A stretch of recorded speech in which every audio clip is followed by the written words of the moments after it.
маленькая девочка делает колоссальную работу по межнациональному сближению внутри нашей страны. Это всегда было необычно, когда вот граждане Кыргызстана не титульной национальности берут и выбирают для себя национальные танцы, национальные инструменты.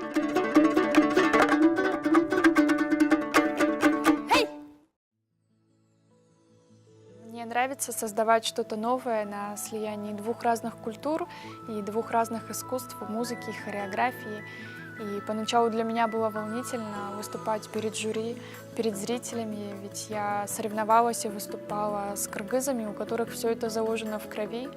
И сейчас уже на данный момент весь свой накопленный опыт я передаю своим ученикам. Когда Маша играет, мне вот как будто вот кыргыз, настоящий кыргыз играет. Никакой отличия, различия нету. Перед тем, как проходить какое-либо произведение, я обязательно рассказываю студентам сначала об авторе. Мы изучаем его биографию, его достижения в области культуры. Затем мы переходим к самому произведению, о чем это произведение. И потом уже переходим к техническим моментам.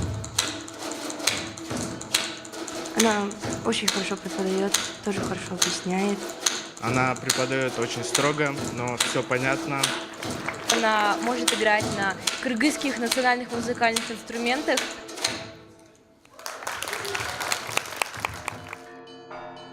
Я бы предложил поехать в Россию в год 400-летия дома Романовых, и вот чтобы вот такая музыка там звучала.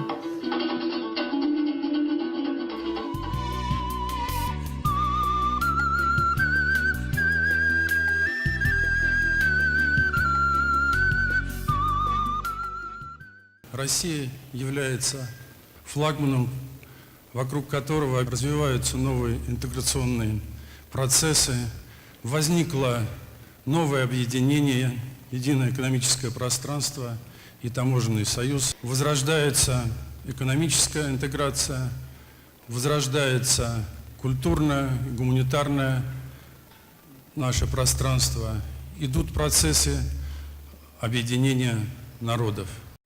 Многие политики, преследуя свои цели, пытаются разделить народы, но я уверена, у них никогда не получится разъединить многовековую культурно-историческую связь между народами.